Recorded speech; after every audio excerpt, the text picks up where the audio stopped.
안녕하세요. 저는 조성용이라고 하고요. 세팅과 꾸미기에 대해서 좀 더 이렇게 좀 실용적인 부분들에 대해서 여러분께 말씀드리도록 하겠습니다. 일단은 그 목차는 그래서 간단히 그냥 개요 말씀드리고, 그다음에 이제 전체 내용은 제가 말씀드릴 거는 4가지 정도로 해서 이제 밸런스와 엔진, 구조물, 전기장치 배선 이런 부분들에 대해서 제가 말씀드리도록 하겠습니다. 이제 개요라고 제가 한 꼭지를 이제 따로 이제 뺐는데 이게 말씀드릴 필요가 있을 것 같아요.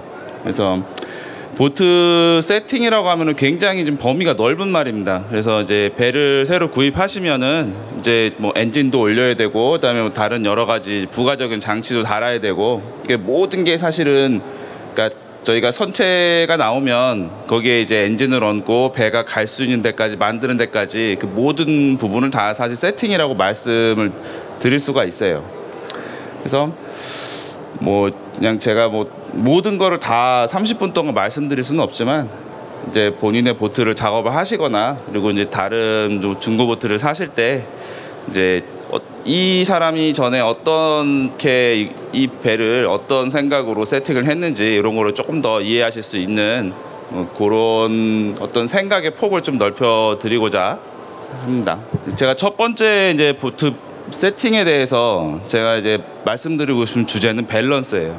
그래서 이 밸런스라고 하는 의미를 보통 생각을 하시면은 되게 이제 많이 회자되는 게 전후 무게 배분을 많이 생각을 하세요. 그래서 밸런스라는 그 말의 의미가 어떤 중심을 잡는다라는 그런 의미도 또 있기 때문에 되게 이제 그 부분을 많이 생각을 하시는데, 이제 전후 이제 무게 밸런스를 넘어서 이 보트 크기에 맞는 그런 구조 그리고 장비들을 선택하고 거기에 이제 설치를 해서, 그리고 이제 또 각 장비에 맞는 또 부수적인 그 부품들이 다 따라붙는 부분들이 있습니다. 그래서 그런 거를 장착해서 보트를 최적화한다는, 저는 이제 밸런스를 맞춘다라고 하면은 전체적으로 보트를 이제 이 선체에서 뽑아낼 수 있는 성능을 최대한 뽑아내보자라고 하는 그런 의미로 좀 뭐 손님님께도 많이 설명을 드리고 있고요. 그리고 이제 최종적인 목적은 결국에는 이제 뭐 그런 부분인 것 같아요. 그다음에 이 두 번째 제가 그 제목으로 갖고 나온 게 정말 중요한 얘기입니다. 그래서 보트 밸런스를 맞춘다는 그러니까 이 밸런스의 세계는 제로섬 게임이에요. 그러니까 그 많은 분들이 배를 생각하시면서 이렇게 본인이 필요한 것에 대해서 이렇게 많이 이제 그 부분 찝어내시는데, 이 부분들이 다 상충되는 것들이 많아요. 그래서 어차피 내가 뭐 본인이 이제 운용할 수 있는 배 크기는 또 이제 정해져 있고, 뭐 예산도 거기에 또 많이 이제 작용을 하겠죠. 그래서 우리가 이제 어떤 선체를 내가 만약에 선택을 하게 되면 그 선체가 가지고 있는 그런 성능은 사실은 딱 정해져 있습니다. 한계가 있어요. 그래서 예를 들어서 제가 말씀드린 선체는 이제 바닥면을 얘기하는데, 이 선체가 가지고 있는 본원적인 성능은 한계가 있고, 거기에 예를 들어서 뭐 조타석을 뭐 중간에 설치하던, 최근에 이제 추세를 보면은 이 가운데 공간을 많이 만들기 위해서 조타석을 앞으로 미는 경우가 많아요. 근데 이제 뭐 조타석의 위치, 그리고 이제 뭐 거기에 들어가는 엔진 이런 것들, 그리고 내가 원하는 속도, 그리고 내가 몇 명이 타고 싶고, 내가 뭐 거기서 이제 배 안에서 어떤 하고 싶은 행위에 대한 뭐 부수적인 필요한 구조물들, 이런 것들을 하나하나 넣고 빼는 거에 따라서 다른 부분이 다 영향을 받습니다. 같이. 그래서 결국에는 이렇게 주변에 많이 보면 내가 필요해서 뭔가 작업을 하면은 이거를 했다고 되게 좋아하시는 분들이 계세요. 근데 사실은 그게 아니에요. 왜냐면은 말씀드렸듯이 정해진 파일을 가지고 내가 필요한 곳에 이만큼을 주고 또 다른 데 이만큼을 배치하고 이런 식으로 나눠주는 작업이기 때문에, 제가 그래서 밑에 이제 하나를 얻으려면 하나를 내주어야 된다, 뭐 이제 이런 얘기로 제가 표현을 했고, 또 두 번째 꼭 드리고 싶은 말씀이 그거예요. 이제 뭔가 억지스러운 거를 많이 하십니다. 최근에 보면은 특히 이제 우리나라 선조님들이 작은 배에다가 너무 많이 다 때려 박으려고 하세요. 그래서 뭐 나는 5m가 안 되는 배에 선실도 있어야 되고 화장실도 있어야 되고 앞에 캐스팅 데크도 있어야 되고 뭐 어창도 있어야 되고 모든 거를 막 다 때려 박으려고 하니까, 근데 또 이제 그렇게 작업을 하세요. 그리고 또 이제 업체 이제 그 작업을 뭐 본인이 직접 하시는 분도 계시고 업체에 의뢰하시는 분들 계시는데 이제 그런 걸 다 하면은 내가 정말 원하는 걸 다 했다고 정말 좋아하십니다. 근데 그게 아니에요. 그게 아니라 결국에는 내가 어떤 식으로든 다 그 값을 지불한 거예요. 내가 이제 뭐 호주머니에서 나가는 돈이 아니라 뭐 안 맞는 밸런스를 맞추기 위해서 뭔가 구조물을 설치했다면 결국 그거는 엔진의 출력을 비용으로 내는 거거든요. 이제 뭐 왜 그렇게 되느냐까지 다 얘기하려면은 제가 오늘 여기서 하루 종일 떠들어도 아마 모자랄 거예요. 그래서 많은 부분을 생략하고, 다만 이제 제가 이제 말씀드리고 싶은 문장만 얘기하면, 아무튼 억지스러운 거에는 반드시 대가가 따르거나 내가 그렇게 하고 있다면은 뭔가 이미 나는 지불을 하고 있는 거예요. 그거를 알고 계셔야 됩니다. 그래서 이제 제가 이걸 어떻게 자료를 만들까 하다가 의사결정의 예시라고 해서 한 장을 만들어 봤어요.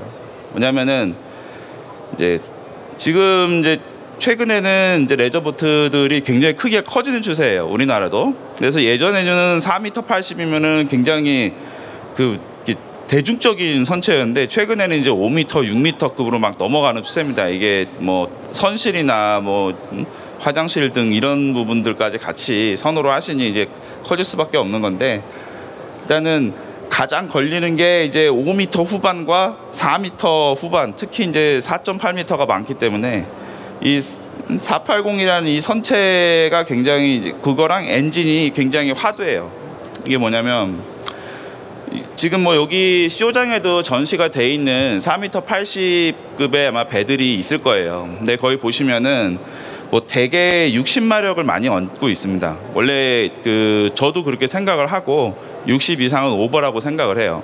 근데 이제 거기에다가 이제 90을 다는 분들이 계세요. 그래서 대개 이제 그 얘기를 물어보면 그 아주 예전에 한 4, 5년 전만 해도 4m 80에 60마력 엔진으로 충분했습니다. 원하는 속도도 나오고 되게 뭐 한 그 4에서 50km 속도가 나오고, 그리고 이제 거기에 자기가 필요한 것들을, 그때는 배 구조가 간단했어요. 이거 많이 무겁지도 않았고. 근데 최근에는 이 작은 거에 너무 많이 모든 걸 담으려고 하다 보니까 배가 굉장히 이제 좀 커지고 무거워지고 이러다 보니까는 60마력 엔진을 얹으면은 이제 예를 들어서 혼자 탑승했을 때 기준으로 시운전을 하면은 거진 한 40km 중반대가 나옵니다. 근데 이러면은 또 만족을 못 해요. 나는 빨리 가야 된다 이거죠. 또 이제 우리나라 선조님들이 되게 이제 말씀을 들어보면 재밌는 게 내 옆에 다른 배가 지나가는 꼴을 못 봅니다. 그래서 나는 무조건 빨리 가야 돼요. 그러니까 실제로 우리가 어디 이제 뭐 서해나, 그러니까 우리가 이제 레저보트로 우리가 레저 활동을 거진 뭐 낚시를 하시지만 그런 거를 할 때 보면 결국에는 나가는 거리가 한 약 대부분 거진 한 30분 정도예요. 그러면은 실제로 내가 정말 최고속으로 빨리 달려봐야 도착하는데 불과 5분에서 10분 차이도 나지 않습니다. 그럼에도 불구하고 빨리 가려고 하세요. 그리고 굉장히 엔진을 많이 다는 거를 선호하십니다. 근데 이제 제가 아까 말씀드렸듯이 이 선체가 가지고 있는 능력은 한계가 있어요. 그래서 뭐 그 원리는 뭐 저 블로그나 이런 데도 많이 이제 오래전부터 10여 년 전부터 기술을 해왔는데, 그래서 4m 80짜리 선체를 가지고 예를 들어서 50km를 넘기게 되면은 일반적으로 주행이 굉장히 거칠어져요.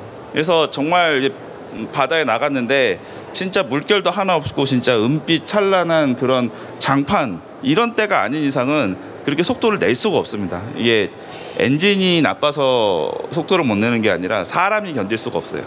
그리고 막 이러다가는 사고 날 것 같고 막 그런 두려움 때문에 속도를 많이 줄이게 돼요. 결국에는 그렇게 쓰지도 못하고, 그리고 이제 또 아까 뭐 제가 밸런스라는 게 무게중심이 다가 아니라 하지만 이 배는 무게중심이 굉장히 중요합니다. 그래서 그러면 차와 같이 이렇게 우리가 이제 디디고 가는 그 바닥이 이게 딱딱한 그런 고체가 아니에요. 그래서 유체이기 때문에 그런 무게 밸런스에 따라서 주행 성능이 굉장히 많이 달라집니다. 그리고 이제 애로사항이 막 꼽혀요. 그래서 가급적 후미에 무게를 많이 안 두는 게 좋은데, 이제 60마력과 90마력의 무게 차이는 약 한 50여 킬로 납니다. 최근 엔진 기준으로 보면은. 그러면은 또 이제 이렇게 말씀하신 분도 계세요. 그러면 사람 하나 뒤에 뭐 그냥 탄 거랑 거의 비슷하지 않느냐, 이렇게 말씀 많이 하시는데, 별거 아닌 듯이 말씀하시는데, 이게 이제 엔진이라는 거는 이 추진력이 시작되는 지점이잖아요. 그래서 그 시작되는 지점에서의 무게의 몇십 킬로의 차이는 엄청난 거예요. 그래서 아까 이제 뭐 제가 여기다 써놨듯이 부상활주 문제로 이제 뭐 부력통이나 아니면은 뭐 부상판이나 아니면 트림탭이나 이런 것 같은 다른 부가적인 장비들이 들어가서 그거를 또 보정을 해줘야 됩니다. 근데 결국에는 그런 장비들이 작동하는 그 에너지도 결국에는 엔진의 추력에서 나오는 거기 때문에 엔진의 출력을 깎아먹는 거예요, 결국에는. 그리고 또 한 가지, 이제 요 마지막이 굉장히 우리나라 선주님들이 많이 하는 그 오류 중에 하나예요. 뭐냐면은 이제 뭐 뒤에 보통 밸런스가 안 맞는다고 그래서 뒤쪽에 이제 무게를 보완하기 위해서 뭐 활주가 안 돼요 뭐 이래가지고 뭐 부상판, 트림템 여러 가지 달아봤는데도 이게 개선이 안 되기 때문에 거기다가 이제 덩어리를 답니다.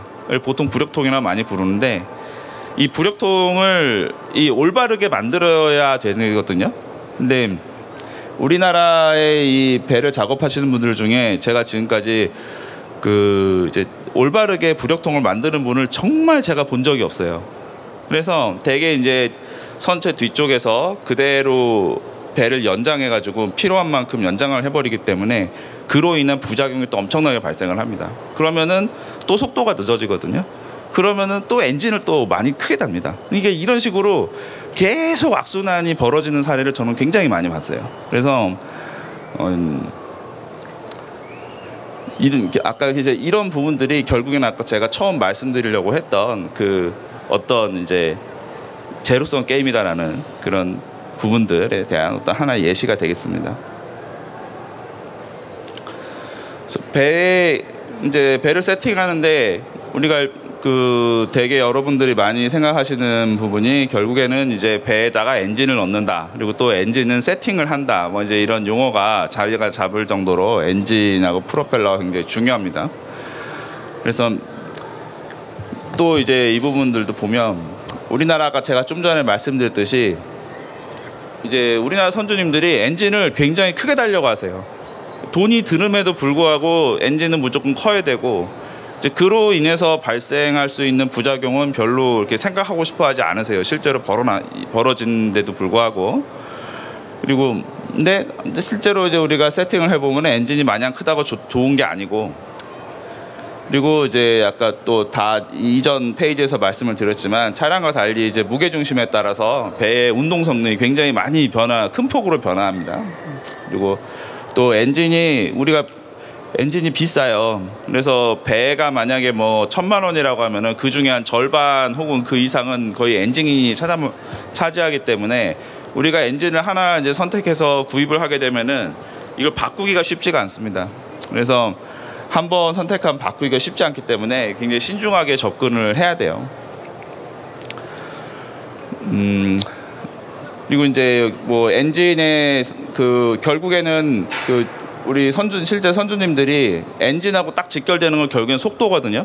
그래서 내가 배를 뭐 몇 킬로로 낼 수 있느냐 이런 걸 많이 보시게 되는데, 근데 그때 많이 또 하시는 오류가 이제 설치 높이예요. 그래서 일반적으로 여기 그림에 제가 그린 것처럼 우리가 이제 요 배의 선체 모양을 여기 하단을 저희가 킬이라고 많이 얘기를 합니다. 그래서 이제 보통 그 엔진에 있는 보통 여기 선회기 위에 프로펠러 위에 있는 요 그 약간 손바닥 2개 정도 되는 그런 판때기가 있어요. 그래서 이걸 뭐 어떤 분은 캐비테이션 플레이트로 얘기하고 뭐 저 같은 경우는 벤틸레이션 플레이트로 얘기하는데, 결국에는 선회기는 이 면을 기준으로 나가려고 해요.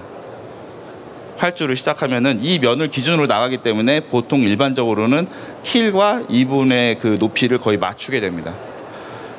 근데 만약에 이제 이 부분보다 내려가게 되면은 이제 그 뭐 프로펠러가 헛돈다거나 하는 그런 일이 줄겠지만, 말씀드렸다시피 이 엔진이 오롯이 배를 이 요만한 이 플레이트의 힘으로 이 배 전체를 들어 올려야 돼요. 활주를 시키려면은. 그렇기 때문에 엔진이 굉장히 부하가 많이 받으면서 속도가 확 떨어집니다.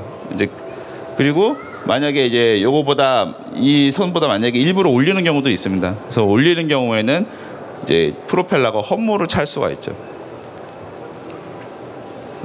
그래서 이거는 뭐 한 이제 그 설치 높이 한 가지 이제 예시가 되는데, 뭐 이런 분들 계세요. 이렇게 내가 이렇게 배가 속도가 안 나요 하고 갖고 오시는 분들 보시면은 이 트랜스폼 높이가 이게 안 맞는 경우가 굉장히 많습니다. 왜냐면은 우리가 이제 일반적으로 엔진이 그 뭐 트랜스폼 높이가 뭐 20인 뭐 15인치가 COC고 20인치가 롱, 그다음에 25인치가 X롱, 30인치가 울트라롱 이렇게 분류를 하게 되는데, 이게 이제 요즘 최근에 나오는 선행기 추세가 그 한 2인치 정도 길게 나와요. 약 5cm 정도. 근데 이제 그걸 모르고 그냥 이거 20인치 트랜스미어 하고 이제 뭐 롱샤프트 엔진을 그냥 탁 걸쳐버리면은 일반적으로 이 플레이트가 이 킬보다 밑으로 내려가는 경우가 많아요. 그래서 충분한 엔진의 출력은 충분한데도 불구하고 속도를 우리가 뽑아내지 못하는 그런 사례가 굉장히 많습니다. 그래서 이제 뭐 이런 것들도 이렇게 많이 잘 보셔야 되는 것들의 하나예요. 다음은 이제 프로펠러입니다. 그래서 프로펠러는 엔진에 가진 출력을 그러니까 회전하면서 엔진에 가진 그런 이제 출력을 그러니까 힘을 이제 배가 나갈 수 있는 추력으로 어떻게 변환해주는 일종의 어댑터 같은 역할입니다.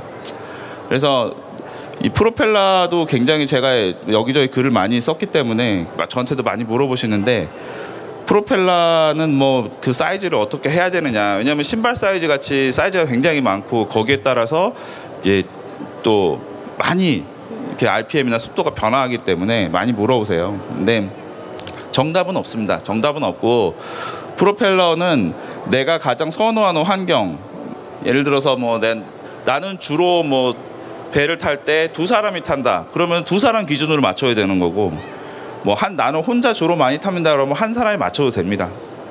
그리고 나는 뭐 네 사람 정도가 난 항상 나갑니다라고 하면은 뭐 테스트를 할 때 뭐 물통을 갖다가 놓고 무게를 맞추더라도 일단은 그 무게를 어느 정도 맞춰준 상태에서 테스트를 하셔야 올바른 이제 피치를 얻을 수가 있어요. 그리고 그 피치가 커질수록 이제 우리가 프로펠러를 옆으로 보면은 이렇게 좀 두꺼워진다는 느낌을 받습니다. 날개를 옆에서 보면. 그리고 또 우리가 프로펠러 사이드에서 보면은 직경이 있어요. 그래서 이제 직경은 당연히 이제 전체 블레이드가 얼마나 이제 지름이 커지냐 이건 부분인데, 어쨌든 피치나 그런 직경이 커질수록 이제 그만큼 부하가 걸리겠죠. 그래서 물을 이제 지치는데 부하가 더 점점 더 커지기 때문에 엔진의 힘은 딱 제한이 돼 있잖아요. 그러니까는 RPM이 떨어지고 그리고 이제 속도도 같이 떨어지겠죠. 그리고 이제 피치가 작아지면은 그만큼 부하가 적어지기 때문에 RPM이 회전수가 올라갈 수 있고, 그래서 속도를 더 뽑아낼 수 있습니다. 그다음에 이제 요게 또 많이 이렇게 또 많이 질문도 많이 오고, 그리고 많이 착각하시는 것 중에 하나 뭐냐면, 되게 이제 그 피치를 맞추실 때 항상 제가 WOT라고 적어놨는데 이게 뭐냐면은 최대 RPM이에요. 그래서 일반적으로 4행정 엔진이 그 최대 RPM이 약 6,000에 맞춰져 있습니다. 그리고 2행정 엔진 같은 경우에는 5,500 정도에 맞춰져 있어요. 그래서 프로펠러 피치를 변화해서 6,000에 딱 맞추려고 많이 애를 쓰시거든요. 근데 그렇게 할 필요가 없습니다. 그래서 왜 그러냐면은 내가 최대 RPM 6,000에 만약에 맞춰버리면 결국에는 실제로 많이 쓰는 중간 속도에서 속도가 더 안 나오게 돼요. 프로펠러가 작기 때문에. 그래서 꼭 그 6,000이나 뭐 5,500이나 이렇게 맞춰야 된다라는 생각은 버리시고, 다만 이 엔진의 그 사양에 보면은 이제 이게 이 엔진이 그 마력을 낼 수 있는 회전수의 범위가 적혀져 있습니다. 반드시 다. 그래서 일반적으로 여기 엔진을 다 보시면은 4행정 엔진은 5,000rpm에서 6,000rpm 사이에서 예를 들어 60마력이다. 그러면 그 60마력을 낼 수 있는 엔진이 되는 거예요. 그래서 그 선에서만 맞춰주면 큰 무리가 없다. 그리고 누가 뭐 이렇게 당신이 세팅을 잘못했다. 이거 아니고요. 그리고 뭐 내가 진짜 나는 꼭 그 속도를 나는 꼭 올려야겠다. 나는 이제 그런 마음을 먹고 계신다면은 할 수 없어요. 이제 이거를 회전수를 올려서 속도를 끌어낼 수밖에 없는데 결국에는 다 기름값으로 다 그걸 지불하시는 거예요. 그래서 연비나 이런 부분들도 변화가 있기 때문에 그럼 이런 부분들을 감안을 하셔야 된다. 그리고 재질 및 형태에 따른 특성은 이제 알루미늄과 스텐이에요. 그래서 일반적으로 많이 이제 쓰는 게 알루미늄이고 이제 좀 스텐은 고가죠. 그래서 스텐이 좋다고 이제 많이 생각하시는데 이제 스텐은 프로펠러 좀 더 얇게 만들 수 있어서 손실이 적습니다. 그래서 속도가 더 나오는 거고 다만 이제 뭐 예를 들어서 뭐 처음 들어가는 비용도 그렇지만은 뭐 프로펠러가 뭔가를 때렸을 때 알루미늄은 날개가 부러져요. 부러지면서 이제 이 샤프트하고 엔진까지 충격이 그 전달이 안 되는 건 아니지만 이렇게 많이 감소합니다. 날아가 버리니까. 근데 이제 스텐은 이 금속이 강하기 때문에 찌그러져요. 그래서 그 충격이 오롯이 엔진을 타고 올라가서 이 안에 이제 데미지를 줄 수도 있어요. 이제 그러니까는 내가 배를 처음 탄다 이런 분들은 굳이 스텐 프로펠러를 그 고집하실 필요가 없습니다. 그래서 내가 어느 정도 유리하게 그러니까 배에 많이 익숙해지고 나는 뭐 큰 운항에 문제가 없다라고 하면은 그때 이제 알루미늄 끼다가 스텐을 이제 끼시면 되는 거예요. 그다음에 이제 구조물 설치를 제가 꼭 말씀드리고 싶었는데 시간이 굉장히 짧네요. 이제 구조물이라 하면은 이제 콘솔, 난간, 그다음에 위에 이제 지붕, 탑, 뭐 수납함, 뭐 어창 이런 것들을 제가 말씀드린 겁니다. 그래서 가장 요즘 이제 많이 그 핫한 이슈가 난간이에요, 난간. 콘솔하고 난간. 그래서 콘솔은 되게 이제 자꾸 가운데에 그 자리를 작은 배에서 공간을 만들려고 앞쪽으로 많이 이제 미는 그런 추세고, 그리고 난간은 무슨 이제 캐스팅을 이렇게 자꾸 하시려고 그래요. 그래서 난간을 자꾸 높이 올리고 그리고 많이 이렇게 붙이는 그게 요새 최근의 추세입니다. 이게 쇼장에도 둘러보시면 그런 게 많이 있어요. 특히 국내에서 나온 보트들이 대부분 그런데 이런 것들이 일단은 다 무게 중심에도 영향이 미치며, 그리고 뭐 난간이나 이런 것들이 모두 다 금속이기 때문에 다 무게입니다. 무게. 뭔가를 많이 얹으면 얹을수록 결국에는 사람이 더 타고 짐이 늘고 결국에는 이제 속도가 내려가고 이제 이런 게 다 영향을 받게 돼요. 그래서 뭐 이제 콘솔 같은 경우에는 뭐 이런 부작용도 있습니다. 이제 앞으로 몰아놓으면 갈 데가 없어요. 그러니까는 이제 뭐 작은 배에서 이제 낚시를 할 때나 이럴 때 사람들이 가운데서 돌아다니기 때문에 이제 그런 건 좋은데, 배가 운행을 할 때 사람들이 갈 데가 없습니다. 뭐 잡을 데도 없어요. 왜냐하면 그 부분은 빈 공간으로 만들었기 때문에. 그러니까 배가 운항할 때 보면 그런 배는 되게 말타기를 많이 해요. 왜냐면은 동승자들이 다 뒤로 몰리게 돼 있거든요. 설 데가 없고 잡을 데도 없고. 그러니까는 특히 이제 또 그 조타 콘솔이 앞에 가 있다는 거는 결국에는 운전자가 이제 앞으로 간다는 얘기인데, 그러면 하루 종일 운전하면 굉장히 피곤합니다. 왜냐하면 이제 주행 중 오는 충격을, 그것도 가장 충격이 큰 선수에서 하루 종일 받아야 되거든요. 그래서 배 콘솔이 센터 콘솔이라고 부르는 이 콘솔들이 대개 보면은 배에 최소 아무리 앞으로 가도 3분의 1 정도 뒤에 가 있어요. 그리고 뭐 3분의 1에서 절반 정도의 위치에 많이 위치하는 게 이유가 있는 겁니다. 그게. 그리고 이제 뭐 난간 같은 것도 보면은 요즘은 제가 보면은 이제 심하게 말하면 무슨 감옥 같아요. 배가 창살이 막 많아가지고 도대체가 이 배를 타면서 이제 이런 주행하면서 개방감이나 이런 것들이 굉장히 중요한데 이제 모르겠어요. 저는 그런 부분들 보면은 전 많이 이제 말리는 편이라서. 근데 이제 요즘 또 그런 걸 많이 선호하시는데, 하여튼 그런 것들이 다 하나하나 무게고 그리고 배에 영향을 미친다 알고 계셔야 됩니다. 여기 쭈루루룩 뭐 이런 거는 뭐 다 제가 드린 말씀이니까 넘어갔고요. 마지막에 전기장치와 배선 요건 말씀드리고 싶었어요. 근데 최근의 추세가 이 전기 장치들이 뭐 얘기하면은 뭐 많이 이제 생각하시는 게 서치라이트, 그리고 뭐 이제 플로터, 우리가 어군 탐지기라고 부르는, 아니면 뭐 이제 뭐 가이드 모터도 있고 여러 가지 뭐 전기를 쓰는 그런 장비들이 많이 붙게 되는데, 이게 장비 종류도 많아지고 그리고 자꾸 커집니다. 그리고 이 각각의 장비가 소모하는 전기가 용량이 점점 커지고 있어요. 쉬운 예로 어군 탐지기 같은 경우에는 전에는 되게 7인치가 대세였어요. 7인치, 9인치. 근데 요즘은 12인치 이상이 많이 나오고 있고, 근데 이제 그런 기기들이 전기를 굉장히 많이 잡아먹기 때문에 예를 들어서 이제 우리가 시동을 걸 때 그 전기가 꺼집니다. 장비가 우리가 차 시동 걸 때 라이트가 깜빡이듯이 이제 그러면서 이제 그 기기에 데미지가 가는 경우도 있고, 그래서 뭐 그런 큰 폭으로 상승하고 있고, 뭐 12V로 해결되지 않는 그런 가이드 모터 같은 거는 또 별도 전원이 필요하고, 그리고 이제 인산철이나 이런 것도 많이 이제 이렇게 쓰시는데 주의하셔야 돼요. 그리고 이제 이 전기 장비, 뭐 전자 장비의 선택, 뭐 여기 배 규모에 맞게 작은 배에 이렇게 작은 그 전원에 큰 장치들을 붙일 필요가 없어요. 그리고 이게 여기 뭐 최근에 뭐 알리익스프레스나 이런 데서 싸게 파는 데 많다 보니 5만 가지 다 붙이고 오시는데, 이런 그런 불필요한 것들은, 어설픈 것들은 해수에 견디질 못합니다. 해풍에도 못 견디고, 그래서 이런 건 달지 마시고, 그리고 육상용 장비들 대체해서 많이 다는 것도 피하셔야 됩니다. 배선 작업에 고려할 점, 이거는 그냥 쭉쭉 말씀만 드리고 마칠게요. 시간이 빡해서.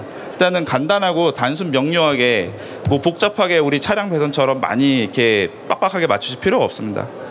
그리고 지저분해 보여도 끝단에 여유가 있어야 나중에 부식이 되면 잘라서 보수를 할 수가 있어요. 뭐 이 트레일러도 마찬가지고, 그리고 이제 앞으로 무슨 장치가 붙을 수가 없기 때문에 이제 휴즈 박스는 좀 이렇게 단수가 많은 큰 자재를 이제 사용하시고, 그리고 이제 스위치는 예쁜 것보다 이제 교체를 나중에 할 수 있도록 구하기 쉬운 것들을 위주로 설치하시는 게 좋아요. 그리고 전압 게이지는 메인 배터리나 혹은 이제 전원, 메인 전원 스위치에 연결을 해야 오류가 없습니다.